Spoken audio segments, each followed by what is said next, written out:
Welcome to another episode of the Federal Newswire Lunch Hour Podcast with your host, Andrew Langer. Well, hey there, everybody. Welcome to another episode of the Lunch Hour with Federal Newswire. And this is a very special episode for us. This is our July 4th special. We've done it in a lot of different ways in the past. But this year, I wanted to do something extra special and bring back one of my favorite guests, someone I always like talking about. And yes, normally I begin the show by talking about how you can subscribe, and we'll get to that at the end of the show today. But I want to bring on our guest. Her name is Nan Hayworth, Dr. Nan Hayworth, Congresswoman Nan Hayworth. She was the Congresswoman from the 19th District of New York, represented that district very ably. She is an ophthalmologist, and she serves on the board. You're still on the board of the Independent Women's Forum. Is that right, Nan? Yes, I am. Still on the board of IWF, doing great service there, a wonderful organization. But I wanted to have you on because we are on the July 4th holiday.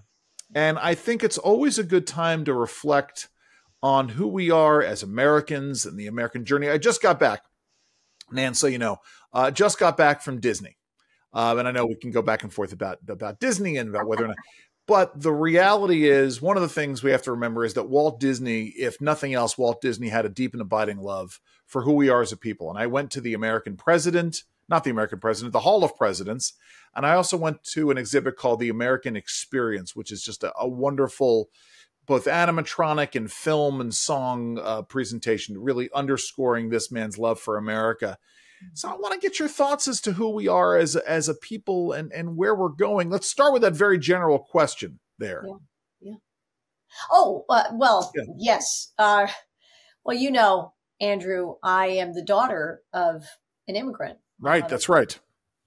I like to say my mother was born an American because she had that spirit of independence in all the right ways, Yes. Of seeking excellence in one's own life, of striving for the best, of being kind to everyone around you, of spreading and sharing those blessings, but without the imposition of the state in compelling us to do things that are not consonant with our own aspirations, right?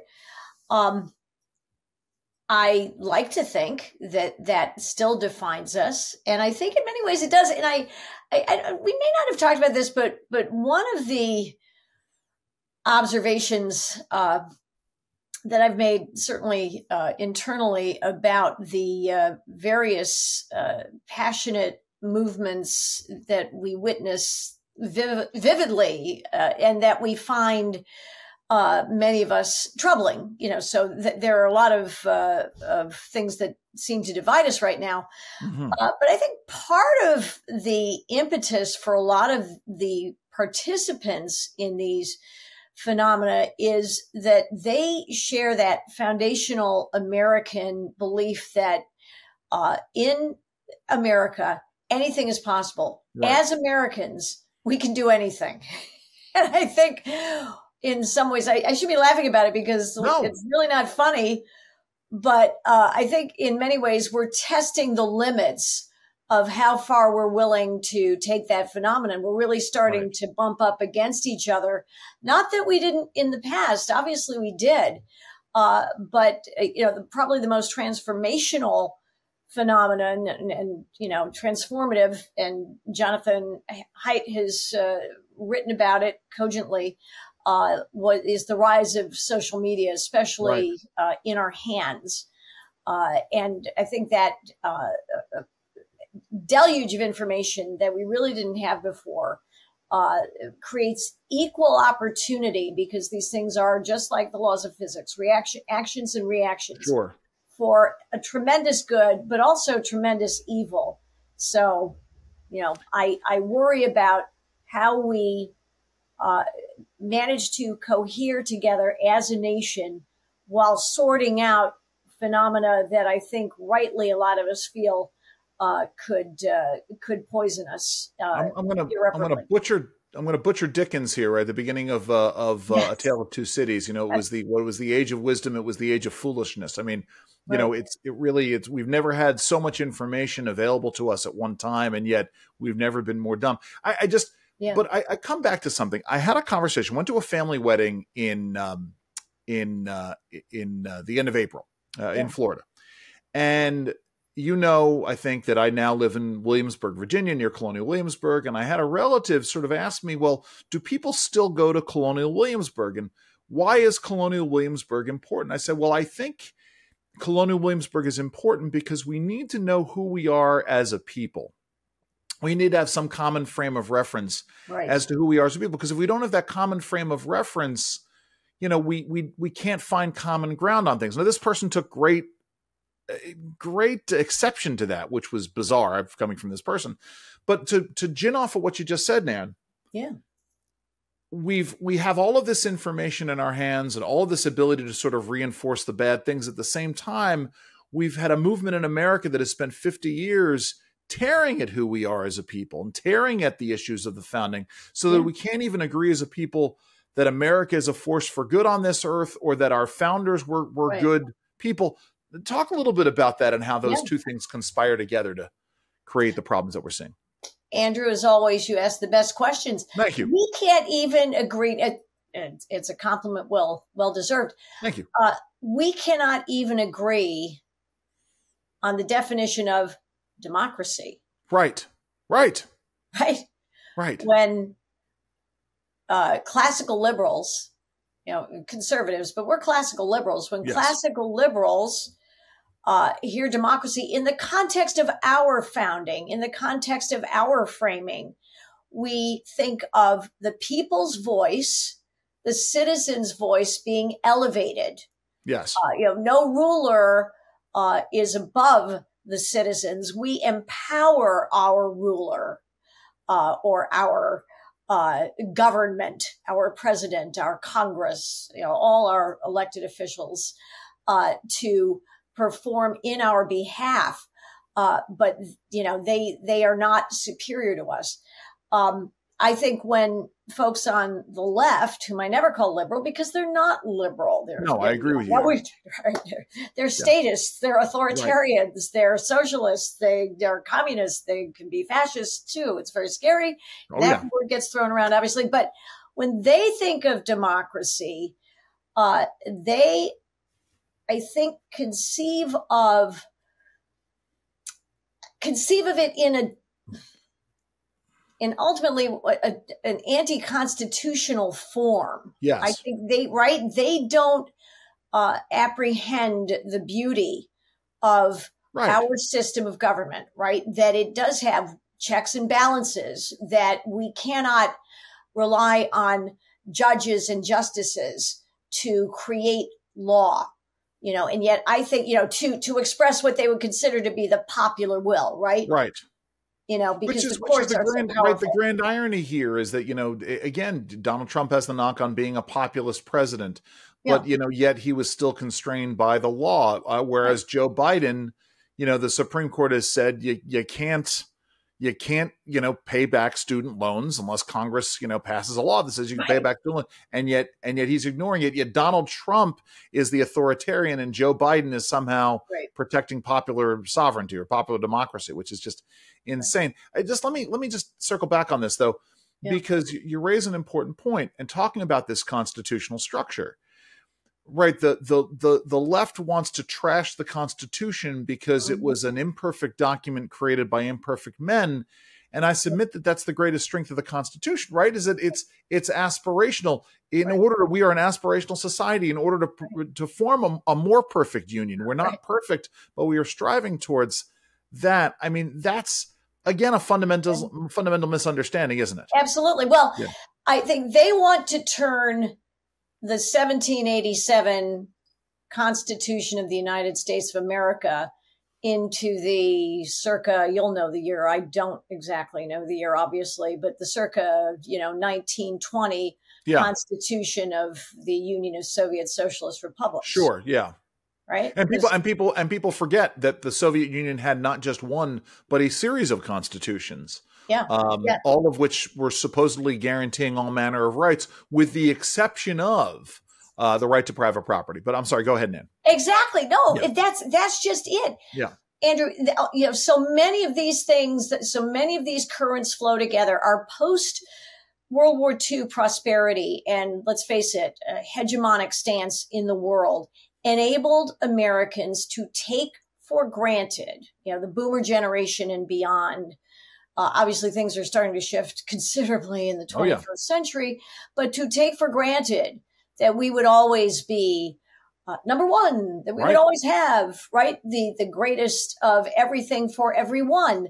And we became complacent. And I know we've talked about it, but Mike Gonzalez from Heritage, his book, The Plot to Change America, should be required reading in every secondary school in the country, because he describes the steady march of Marxism through our institutions, educational, eleemosynary, government, media, popular entertainment, popular culture, and now corporate boardrooms. The poisonous fruit of teaching the teachers, has become the most powerful force in this country. And they are entirely about the state becoming so powerful that it can provide for every need. And in order to do so, inevitably, it has to confiscate from us to provide for those needs. And in a prosperous society, you can get away with a lot of that.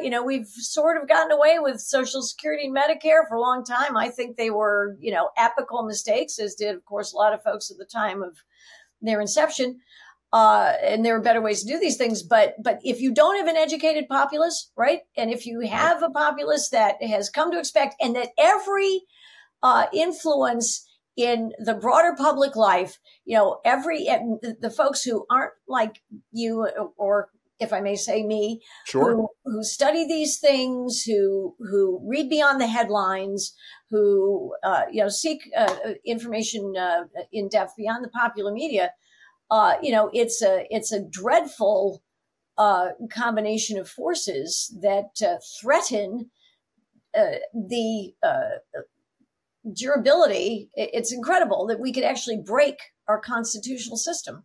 Well, this is the interesting thing, right? Because you think about it, and I appreciate you bringing up Mike Gonzalez's book, because I think it's so applicable here, because that is the defining variable in all of this, right? If you think about it, America was all right, I'm not going to say thoroughly broken, but America was a very fractured society between, let's say, 1968 and 1976, when the bicentennial was, right? We'd had a war that had increasing unpopularity. Thousands, tens of thousands, hundreds of thousands of Americans went to war. Tens of thousands died in that war. You had a scandal of a major president that shook the very foundations of who we were as a people.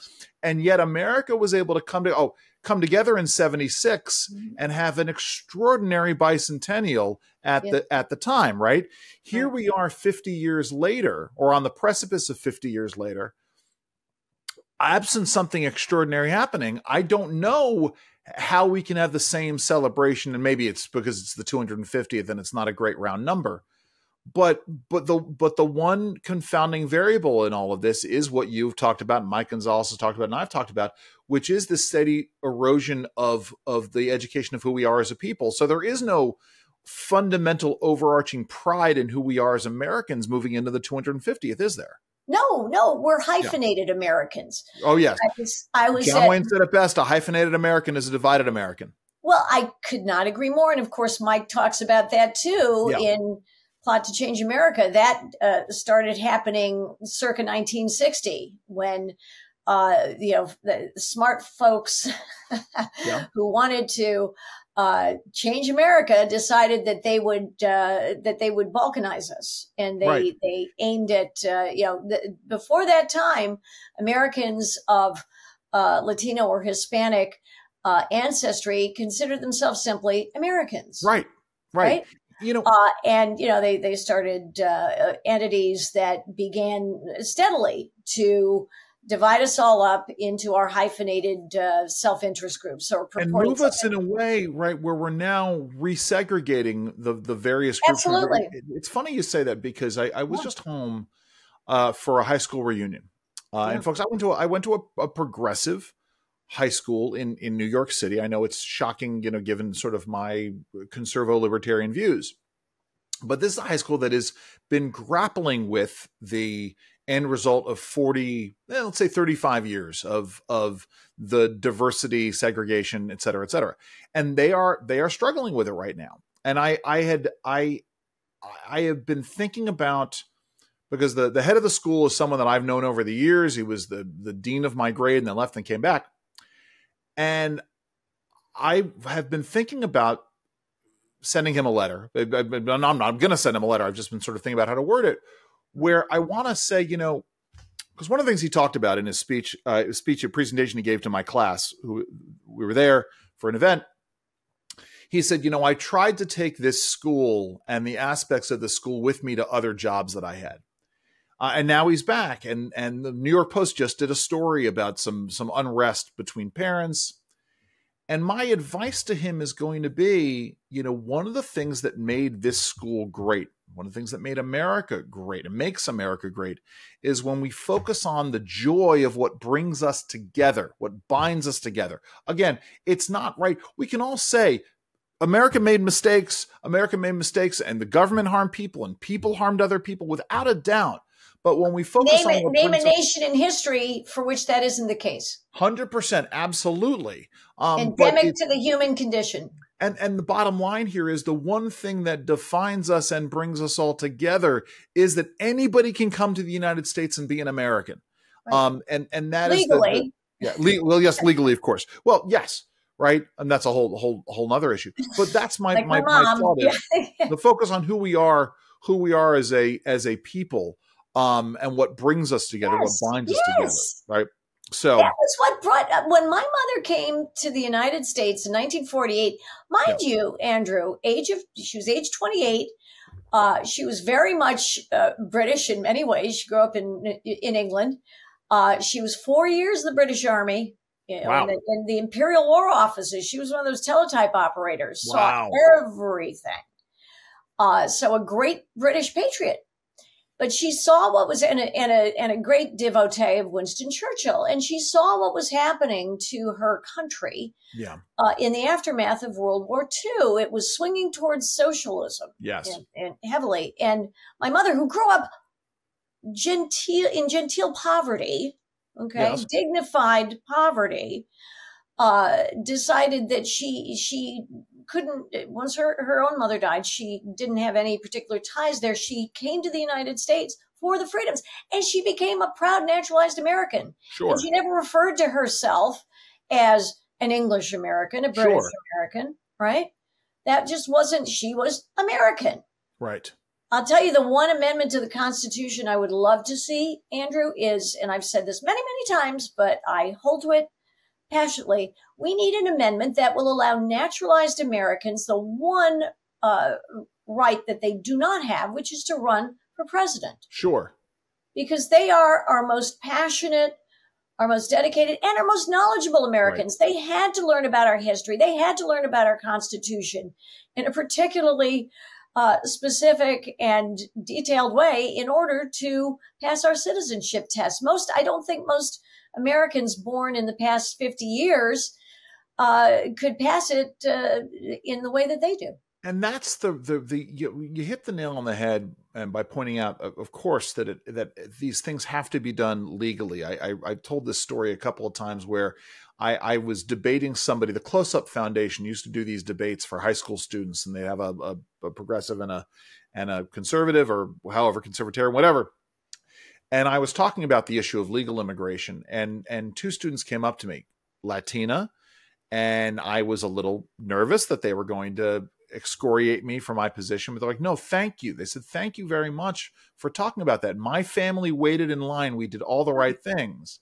And it comes down to sort of a basic economic principle. When you incentivize bad behavior, guess what? You get bad behavior. And yet this seems to, well, no, it's not that it seems to be. This is, I would say this is by design. This is not. Yeah, normally it feels by design. Yeah. Yes. Yeah, it does. Andrew, if I can offer you another definitional problem, rule of law. Right. Means something very different to so-called progressives, the left and most of the Democrat party versus what it means to classical liberals. Isn't that, Nan, really just an outcropping of the collapse of objectivity, right? The idea that we can no longer have objective facts. Everything is subjective. Right. You know, critical theory, deconstructivism. Yep. Right. You know, it's this, and I know IWF is doing this, maybe it's IWV is doing this national tour about women's sports in Title IX. Yes. I'm very excited because they're going to be coming down to Virginia Beach the end of this week.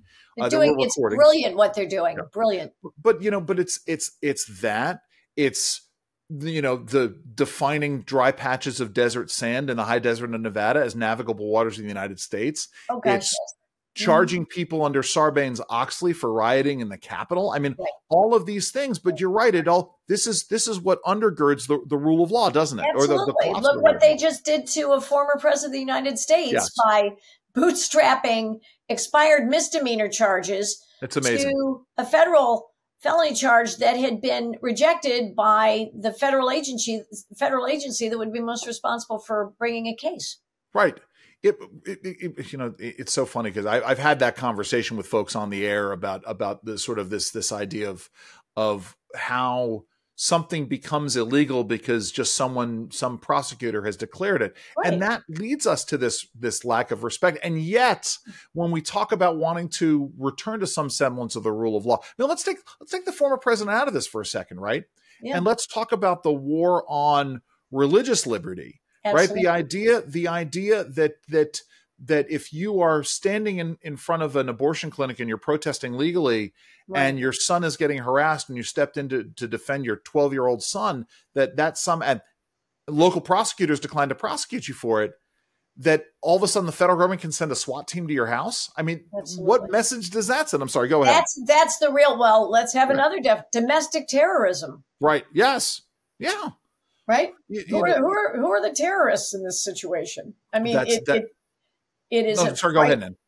It's a frightening perversion and inversion.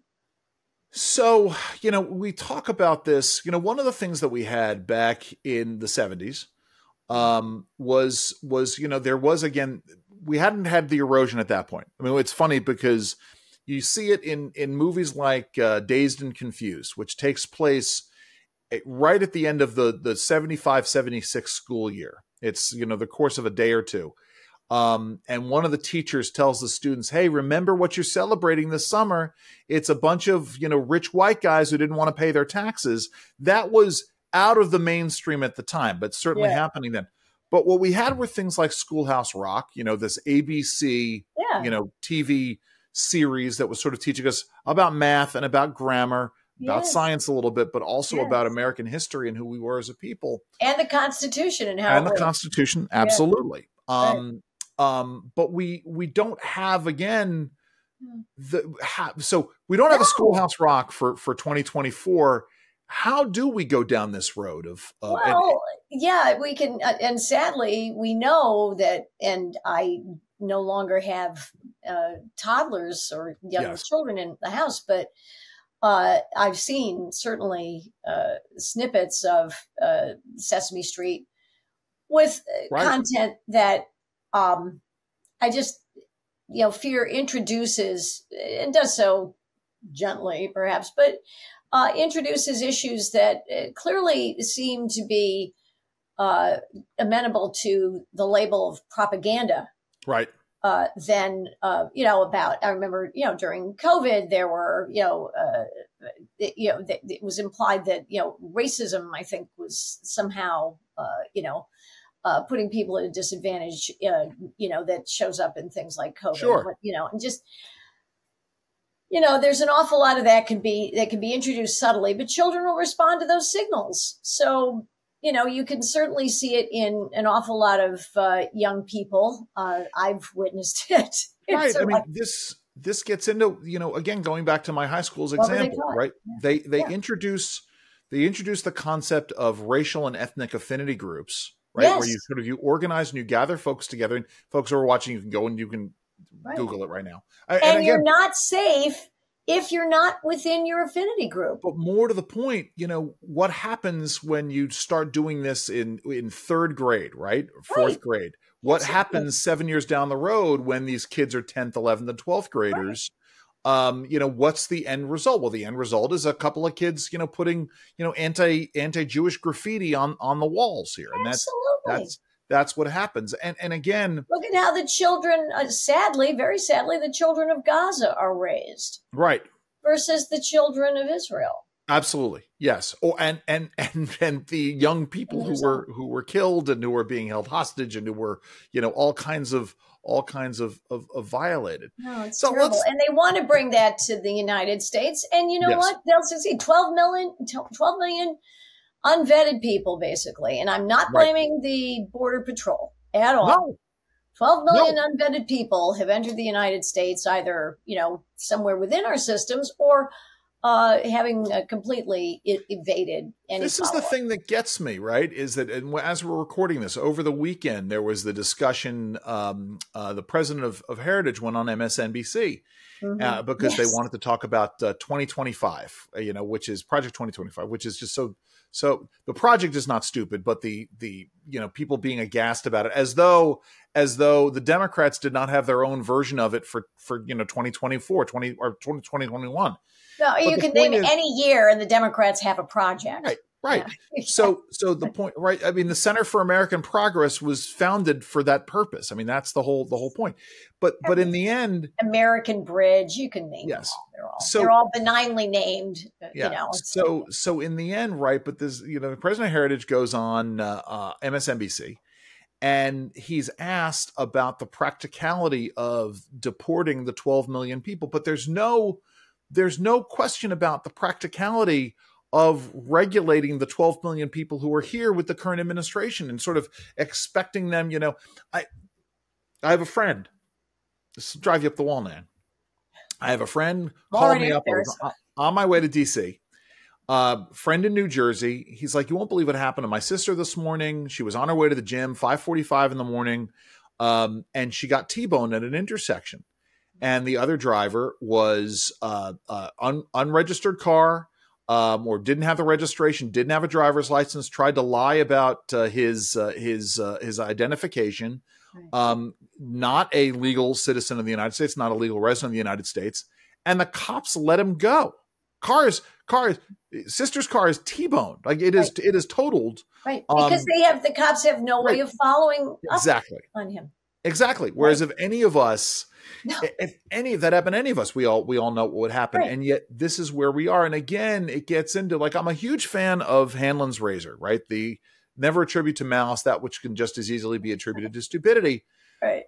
But here, this is again by design. There is a fundamental transformation at work here, is there not? Well, there is. And I think about this a lot. Please. I am, because we know what the Democrats are concentrating on, because it's all they have, basically. Right. It's interesting. I've heard less chatter about environmental catastrophism than I have in previous years. Maybe because everybody's getting so fed up with the cost of energy, with the way in which, to the extent that electric cars have taken hold, people are very frustrated and unhappy with them in large numbers. It's just a survey, half of them would relinquish their electric car for an internal combustion engine. But they're going to focus on, January 6th, of course, and abortion. Oh, yeah. So, and I've had this analogy, and some folks like it, 10 things. I knock on your door as a candidate. Hi, I'm Nan Hayworth. I'm running for Congress here. I'd like to lower your taxes. Boy, that sounds good. I'd like us to have solid national security. Right. Yay. Let's secure our borders, make sure we welcome people who come in legally. Good. Sounds good. And I can go through 9 things that people would say, that's fantastic. Love those ideas. 10th thing is that your dog, Mrs. Smith? Why, yes, she is. And Ingrid's been a part of our lives forever. We just adore her. Well, in order to do those 9 things, I'm going to have to kill your dog. And that's abortion for a lot of people. It's like, that's the make or break issue. Sure. It's like, I can give you 9 things that I talk about as a Republican, but, my party seeks various forms of bans on, Sure. what women perceive as their health care. Yes. And what bothers me, the reason I'm mentioning that is because I would really love for Republicans to have a solid response. I am not a pro-abortion person, but I know that, in fact, in Congress, I was regarded as pro-life because I voted to withdraw federal funding, taxpayer funding from Planned Parenthood, because taxpayers should not be forced to pay for procedures they find abhorrent. But we know that women will find a way. I think we have to accept that and not interpose government between women and that elective form of care, but as they define it. But we lose so many great issues. We get so much stupid that people are willing to tolerate because of that one thing. Yes. The failure to back the police, the failure to champion public safety effectively. In Los Angeles, there's a woman who pays $250 a year to license her car in the state of California. But there's a large van with a homeless person in front of her property. And because the van is unregistered, no license, no nothing, they can do nothing about it. Right. It just, wow. What are you talking about, Andrew? Right. So she posts, it's legit. It's, she's got it on X, but it's like, this is crazy, but this is what, why is it like that? Well, because the folks in Los Angeles continue to vote for Democrats. Right. Right. Because of this issue. And does part of it have to do with the fact, we talked about this. I've talked about this with others in relation to the upcoming decision. We don't know where it's going to go. As we're recording, this hasn't been decided. The case is on Chevron, the Chevron doctrine. Yes, that's huge. But huge. I had a conversation with Veronique DeRougy from the Mercatus Center a few months back, and she's like, well, rightly so. She said, we're not prepared for the post-Chevron world. I've been working on that, not as well as I would like. But she said, we did not have, or the conservatives did not have a plan for the post-Dobbs world. Right. We don't have a ready specific answer on this. And some of it, I don't know, maybe some of it has to do with mobility, or some of it has to do with being better to educate folks on what's happening in Europe and what the standards are in Europe. But, clearly we have to have better answers.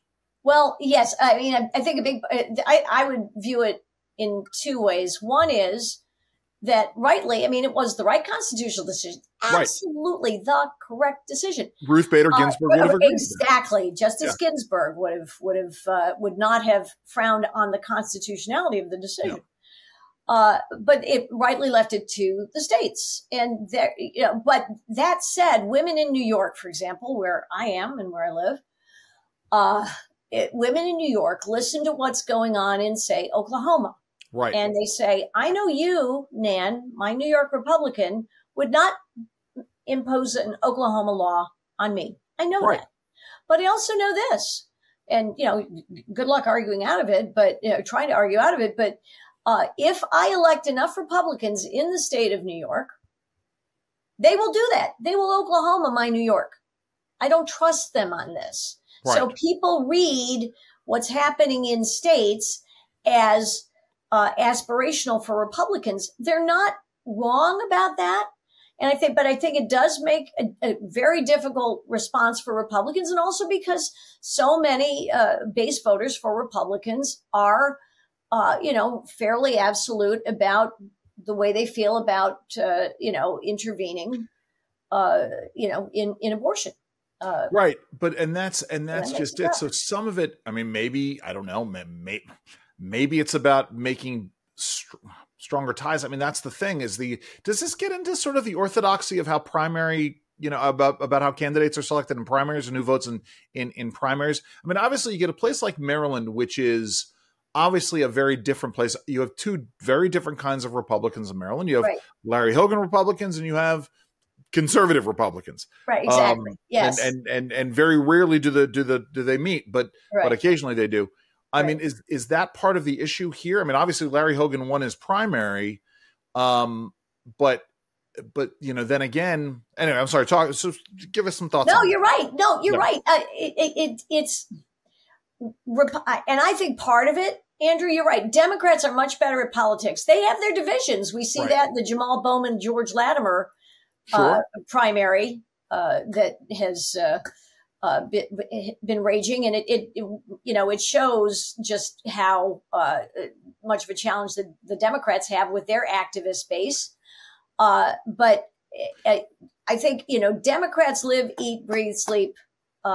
Political intervention. They want to use government. Republicans want to get government out of your lives. Right. So, who are natural Republicans? Well, they're people who work hard at their businesses, work hard in their homes, taking care of their kids. They don't focus or obsess every day about how they can get other people's money or other people's rights commandeered for their own stuff. I'm reminded of that apocryphal story, about the blue dog Democrat from the southern state voting against gay marriage and running into Barney Frank on the subway between the Capitol and whichever House office building it was, and apologizing. And this is before Republicans took over Congress, or the early 90s.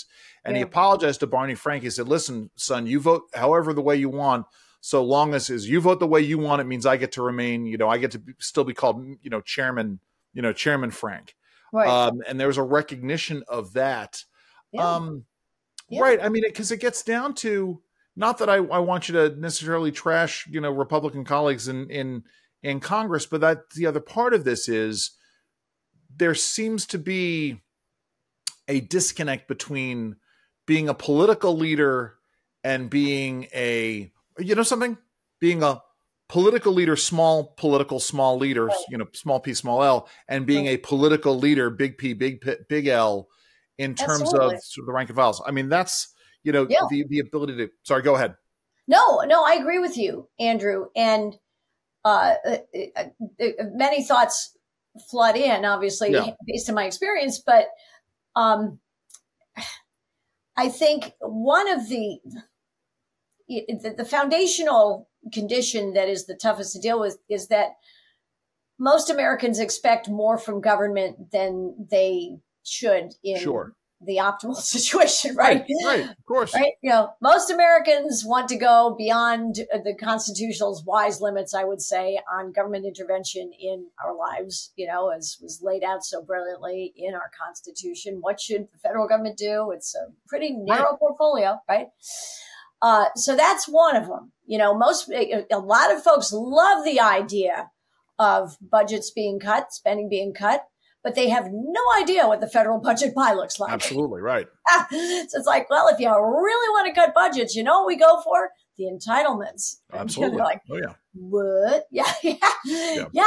So that's a huge challenge that we can't look to political figures to crack. Yes. They're not the ones who can do that, because I can tell you from experience that if you mention the terms Social Security, Medicare, and reform within a paragraph of the first two and the latter one, everybody will run out of the room. Right. Right. So that's a problem. So we have an electorate that expects certain things that hasn't been educated now for many, many decades in the beauty of self-sufficiency, in why the Constitution was written the way it was to empower us. But yes, that gives us responsibilities. The Democrats have always framed it. I remember Barack Obama saying it. He was the first American. You're on your own. When you're with Republicans, you're on your own. Yeah. No one's coming to help you. Right? Yeah. Yeah. And people respond to that. So that's a big problem. And then it's campaigning versus governing. So if you campaign in a way, and, campaigning, of course, inspires hyperbolic statements and promises and pledges, which folks will, not necessarily interpret correctly as aspirational. If you go to Congress and don't do those things because you have to govern then, sure, they don't want to hear about, well, you need 60 votes in the Senate. We didn't have that, And that creates, unfortunately, this whole cycle of, passion, frustration, disgust, cynicism, and, listening to,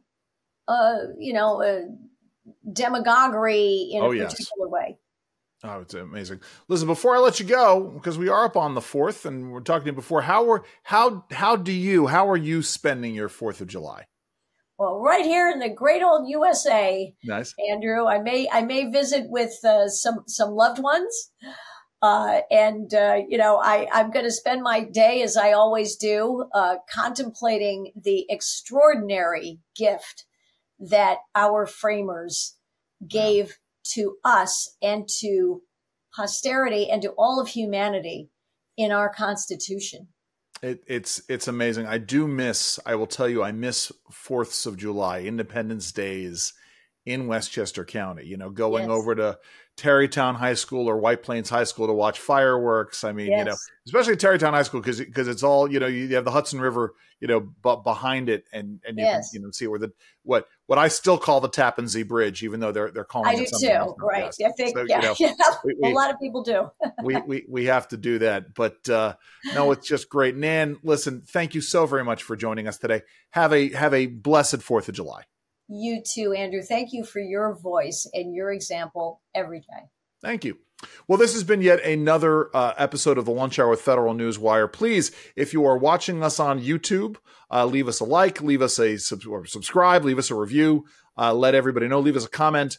If you are watching us as well, you can always listen to us on any fine podcast platform, wherever fine podcasts are found. If you're listening to us there, you can come and check us out on YouTube as well. I am Andrew Langer. Have a wonderful 4th of July.